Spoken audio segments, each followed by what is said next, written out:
Hello, everyone, and welcome to episode 4 of TeaTalk. What's up, y'all? This is Leah, I'm Jeremy.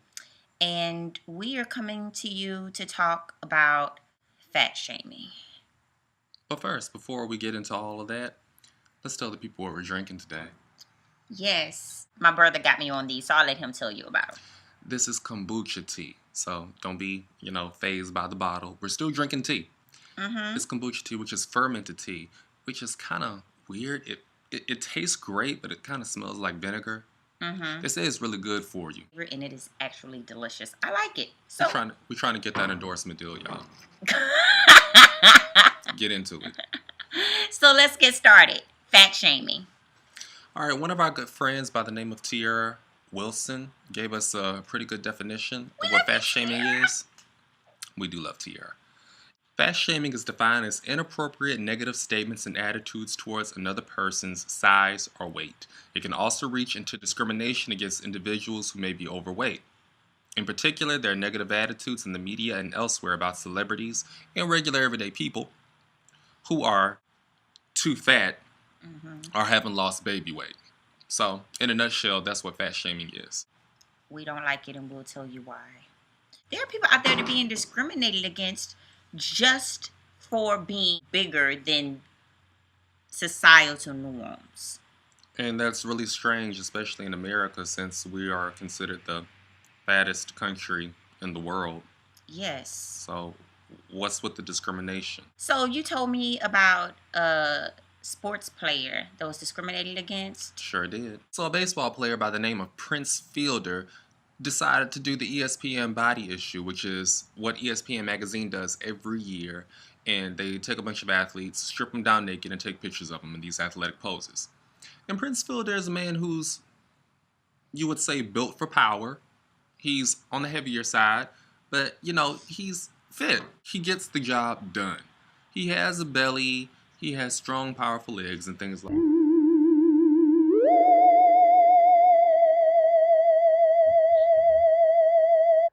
That's in the bushes. And he doesn't have a six-pack, but he's a great athlete. He gets the job done. And people just went ham on this brother. All over Tumblr, all over Twitter, all over Facebook, just talking about, ew, this is gross, ew, that's nasty, oh my God, look at his belly, that's just so gross, why is that even necessary? Everybody knows somebody that's on the heavy side. And you wouldn't say anything like that to them, so why? I'm really over this whole trend of people being these gangsters on these social networks, but would not dare say these things to people's faces. Thank you very much. And I've experienced it slightly personally myself, and I had to let someone know that it was offensive, some of the things they were putting up against thickness or cellulite and how nasty it was, and they were very thin, but they did not understand and came at me like I was wrong for letting them know. It's hurtful to see things like that online when you know you're struggling with weight.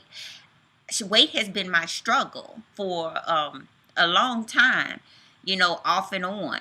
I would lose a lot of weight, then I would gain a lot of weight, and now I'm back on a weight loss journey and really trying to change my life, change my eating, and really getting a high gear fitness. But I'm doing it for my health more than anything else. I am a health professional, so I am concerned about my health, and I'm concerned about the health of others. But to put others down because of a struggle or because they are not the weight that I feel that should be. They look at themselves in the mirror every day. They know how big or how small they are. Why are we judging them? And let's go ahead and talk about Gabrielle. What's her last name? Sidbe? Gabrielle Sidbe. Yeah, Gabby Sidbe. Or as most of the world knows her, Precious. There was a picture of this woman. And I love her because she was on American Horror Story. And that was the best season thus far. So she can do no wrong in my eyes. This chick took a picture eating a donut. No big deal, right? We all eat donuts every once in a while.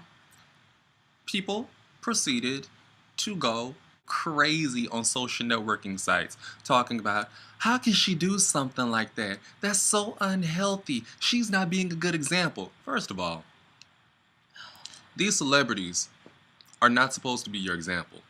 They're artists. They're supposed to do Right. their work. Exactly.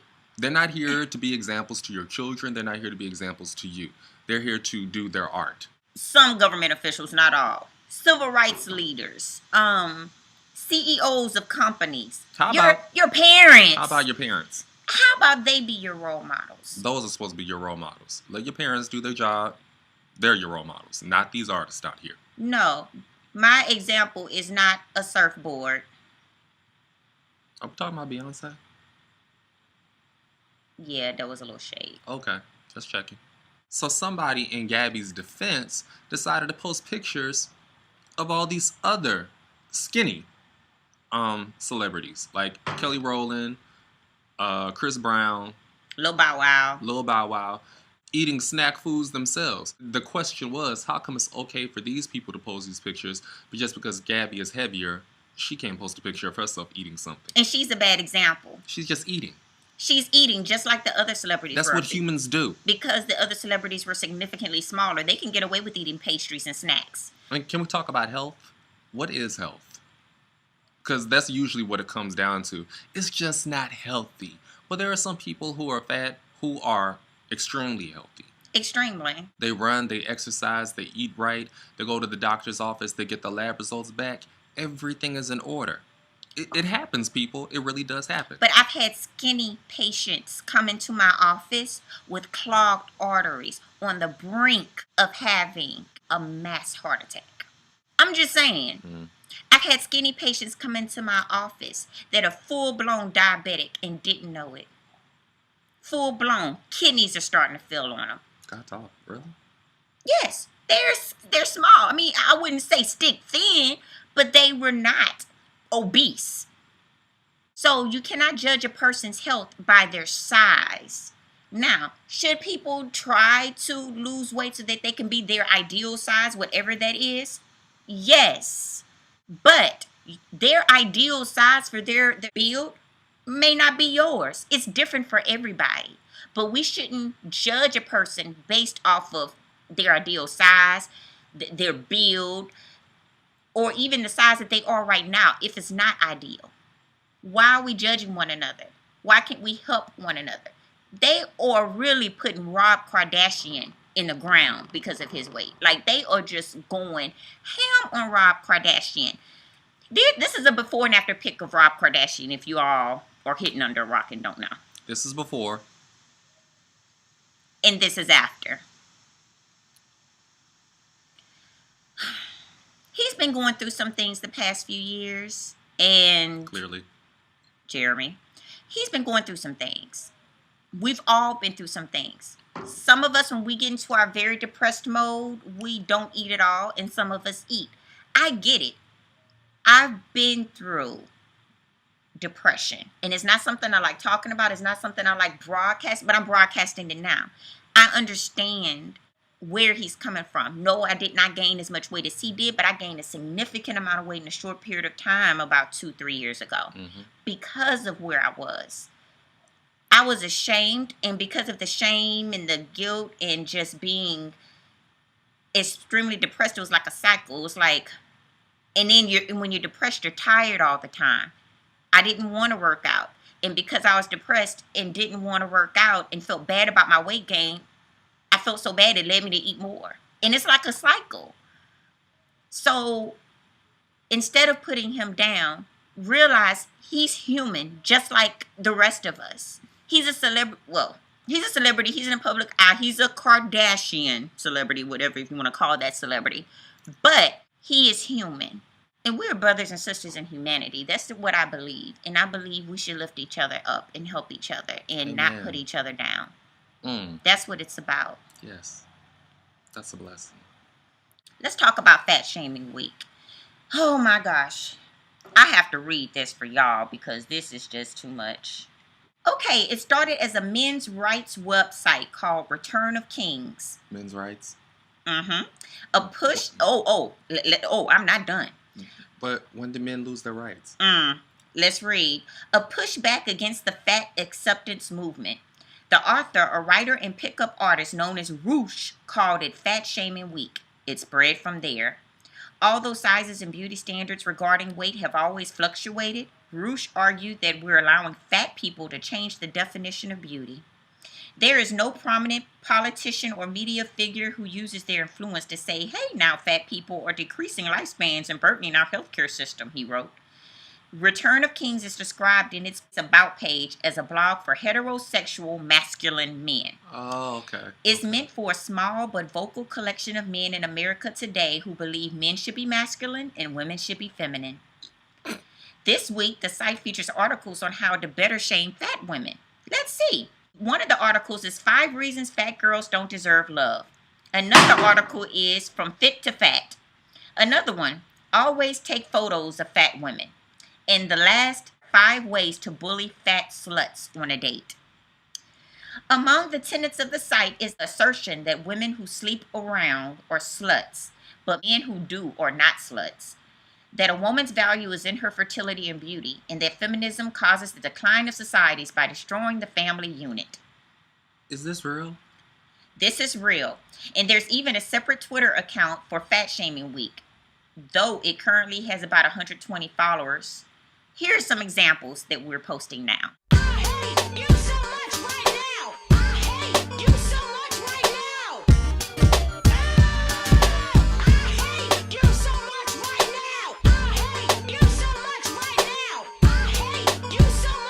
So, I don't know about you, but I'm kind of losing faith in humanity.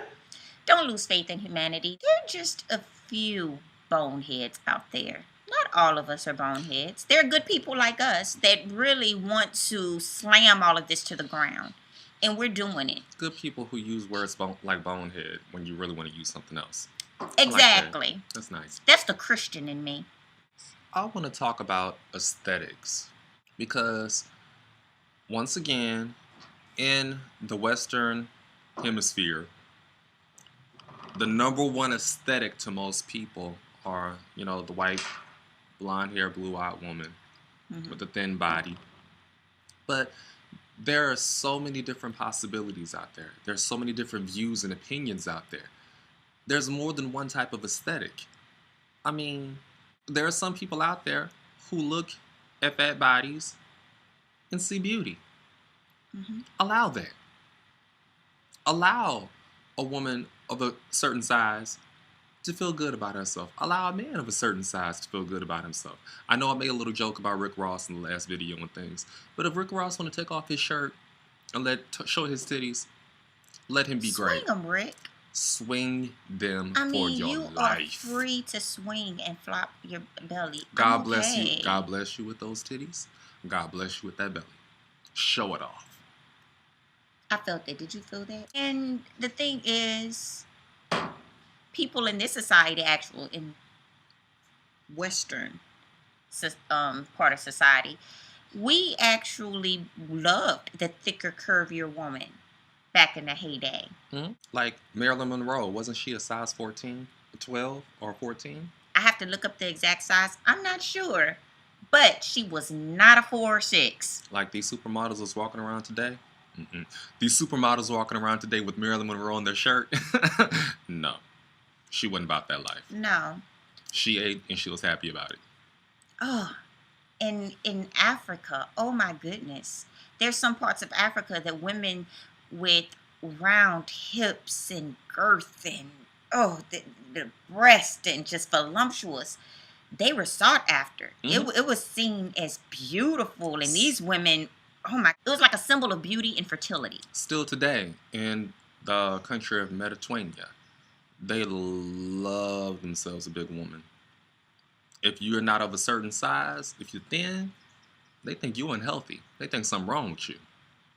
And, as far as fat shaming is concerned, it goes both ways with men and women. It's just not a one-sided thing. It's not. It's both sides, and that's why in this video we gave you examples of men that faced it as well.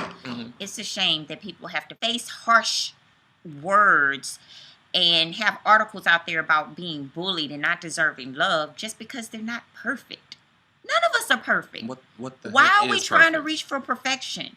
What is perfect? Why does society try to pressure us for perfection?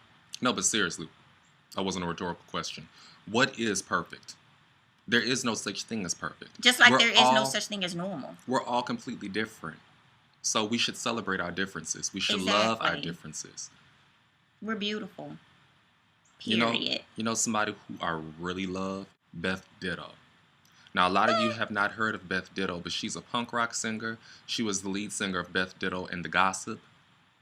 This chick, every role that she got, every bit of cellulite that she got, she puts it out on display, and she loves on it. And I love that about her. Some of the same things that Beyonce and Lady Gaga wears, she puts on, and she does it without shame. And I think that that's how most people should be. It shouldn't matter. You should love yourself regardless. Your confidence should be bigger than your size. Exactly. Throughout this video, I use the term fat, and some people really, they find that to be an offensive term. But I see, and a lot of people in the body positive movement see the word fat as just an adjective. It's not an insult. It's an adjective describing a certain body type. And there's nothing wrong with being fat. Just like there's nothing wrong with being skinny. Just like there's nothing wrong with being average, whatever average is. And just like people put others down for being overweight, some people are put down for being skinny. There are some people that really put others down and say, ugh, you look sick. I remember when I first lost weight, oh my gosh, I was told that I looked really sick. I didn't look good. I was too skinny. Although I'm like 5'2.5" and I weighed about 125 pounds, which was pretty normal for my build and my height and all of that. But people told me, not people, it wasn't everybody. It was just a couple of people that said it. And that isn't good either. Don't put anyone down because they're skinny or because they're big. And if you feel like somebody has an eating disorder or a problem, then do what you have to do and help them in an appropriate way. But we don't bash anyone, not for their size. Next time you feel like saying something negative about somebody who is fat, larger than you, just stop and think to yourself. You hear people all the time say, I eat and eat and eat and eat, and I just can't seem to gain any weight. I just have a high metabolism. Okay, that very well may be true. So why isn't it possible for somebody to eat healthy, eat right, exercise on a regular basis, and they're still large? Because they have a slow metabolism. Mm-hmm. We shouldn't look at fat people as if they're all lazy, as if they don't try, as if they don't want better for themselves, or as if they're not healthy. Because that's not always true. And you don't know what they're going through. You don't know what's going on at home. You don't know their struggle internally. You don't know their background and what they've had to face growing up. You don't know what these people have had to face. And you don't know what they're facing on a daily basis. You don't judge them. Especially those people that have never been overweight and never in their lives. And I hear them complaining and dissing people and dissing cellulite and dissing so much. You never experienced it in your life. How dare you? Who do you think you are? That may not be your struggle, but you have other struggles yourself. Don't judge. We're all creations of God. We're all children of God. We all have a bit of the divine spark. So it's best to just love on one another. Love on one another, support one another, uplift one another. Thank you so much for watching today. We really, really, really enjoyed doing this video. We're in the outdoors with nature and mosquitoes. We're in Louisiana, y'all. We're trying to make it. Pray for us. Follow us on Instagram at TeaTalk_. So that's about it. Bye-bye.